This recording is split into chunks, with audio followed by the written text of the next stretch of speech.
Saitama's final opponent has made another move to end the series. God has returned to gain a new avatar, and it's none other than Flashy Flash. But that's not the only insane reveal, as chapter 201 confirmed how God manipulates his victims using their deepest fears. Which means Saitama can become an avatar? I mean, we all know his biggest fear would be missing out on the bargain sale, right? Or, you know, the fact that he literally has depression, is lonely, and can never experience a true challenge. Yeah, that's pretty true. After God discovered Saitama's secret whilst using Garrow, he has slowly been creating a master plan to be unleashed, which Blast has been fighting against for the last 20 years. However, Saitama has joined the cause to save the entire world in chapter 196, which will finally give him the rank he deserves of the greatest hero ever. It's enough to make a grown man cry. Now, after Flashy Flash and Sonic dealt with the remnants of the ninja village sent by that man, they decided to hit them with a good old lore dump. This caught them up to speed in the last 200 chapters regarding the man that they served as leader, who was an evil pawn of God, and that the ninja village was nothing more than a spawning ground for his minions. Hence why they took young boys in and took away their humanity. We learned in chapter 197 that those with dead emotions were considered the top performers. However, we've learned from Saitama that a strong will is vital for acquiring true strength. This is what Saitama embodies, the indomitable human spirit. Flashy Flash revealed how the cube at the village was being used to test people's suitability as minions of God. This is why they were conditioned into dedicating their entire life to being ninjas, banned from the outside world so that they'd be whittled down to being just brainless robots devoid of any human spirit. We first learned this from Blast in chapter 139. This is because the cube acts as a transmitter to communicate with God. Those that touch it are able to hear God's voice, and that's exactly what happened to Flash, Manako, and Saitama underground. God stated, "Allow me to see if you are deserving vessels to bestow my power upon. Place your hand on the box and make a wish." He then uses this wish to manipulate those who come into contact with it by tricking them into accepting his power. It goes a little something like this. You want power. You want energy. I know you do. Endless energy with or without caffeine. But I sense you also want waifus. Well, for one more day, you can get all of this with 22% off on Gamer Subs when you use code ABD to accept my deal. You just have to click the link in the description. Disclaimer, this is a real offer and not manipulation by God to make you his avatar. After all, we've seen him try and fail to do such a thing with Tatsumaki, as he appeared before her as Blast, acknowledging how strong she had become, as that is what her dream was. The same goes for Garrow, as God appeared before him as Bang, reaching out to help his student by offering him the power needed to become absolute evil. Those that are not worthwhile though, such as Homeless Emperor, are stripped of their life, and that is what has happened in the ninja village, as it is just stacked full of bodies, bodies, bodies. Saitama heard God's voice in chapter 168, but in typical fashion didn't know what was even happening, despite literally being the ultimate enemy of God as the fist that went against him. However, Flashy Flash explains to the Heavenly Ninjas that they were all useless NPCs that had their entire lives stolen from them by that man. Sonic finds it hard to believe, but realizes Flash is telling the truth when he says that Blast is finally around for a change, and so they can ask him directly. Now, I know Blast being around sounds like a total joke, but the Heavenly Ninjas seem to find it a bit too funny. Why? Well, the truth is, they didn't have their lives stolen. They offered them to that man.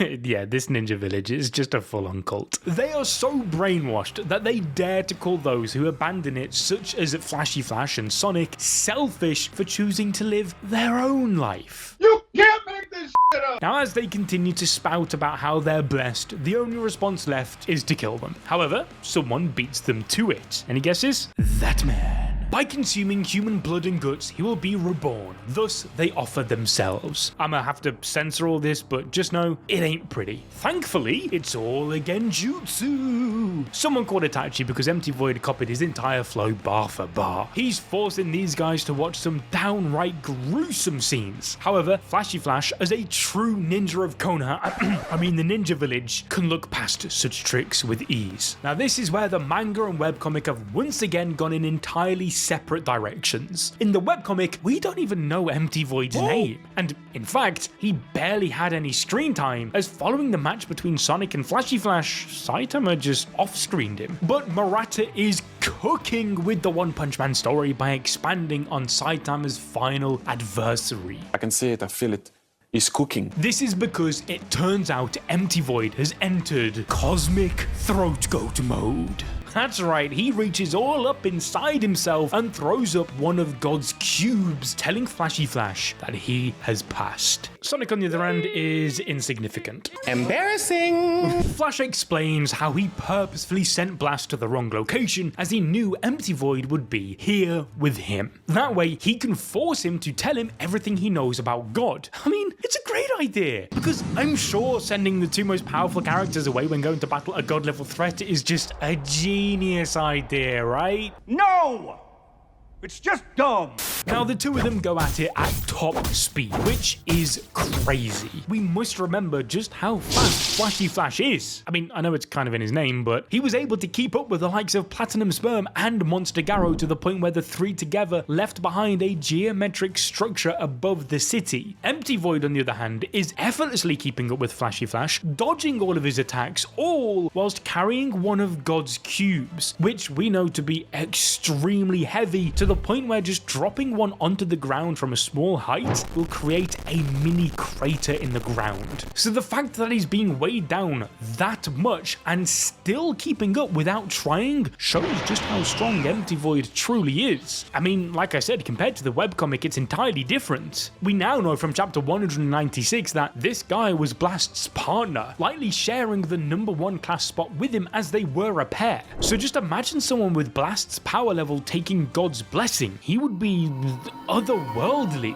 Despite this immense strength, Empty Void hasn't even thrown a single attack during the entire fight. His only goal is to recruit Flashy Flash. Their speeds are enough to even overwhelm Sonic, who notices how much stronger Flash has become once he's mad. This is similar to how Saitama also leveled up considerably against Cosmic Fear Garrow once his emotions went out of control following Genos' death. However, Flashy Flash has remained calm enough to remember his training. He closes his eyes so that he's not affected by the Genjutsu, something he excels at as he trained blindfolded as a kid to enhance his other senses. The problem is, it's useless. After all, Empty Void is a whole other level, as his Genjutsu is built on Esper abilities. We know this as by using psychic waves, it infiltrates the brain. It takes Flashy Flash's biggest fear and uses it against him, that being Saitama's death punch. Just like how God can seek out a person's biggest dream, Empty Void has used Genjutsu to seek out their biggest nightmare. One of the biggest themes of One Punch Man is how becoming obsessed with power and perfection can corrupt one's own judgment. This is why Saitama's power is so often rejected by those in higher positions, as the thought of him being the ultimate being is incomprehensible. Flashy Flash's entire childhood at the ninja village was spent by spending nearly every walking hour going through grueling training to become the strongest of them all. So Saitama becoming stronger than him by just downloading MyFitnessPal is a terrifying thought to him. But the fact that his biggest fear is the death punch proves that deep down, Flashy Flash recognizes that it's the truth. This nightmare causes him to open his eyes, which is when Flash is once again under the physical Genjutsu as Sonic's severed head falls into his lap. This gives Empty Void just enough of an opening to swoop in there and shove a cube in Flash's face. Sonic tries to help, but is instead rejected. Embarrassing!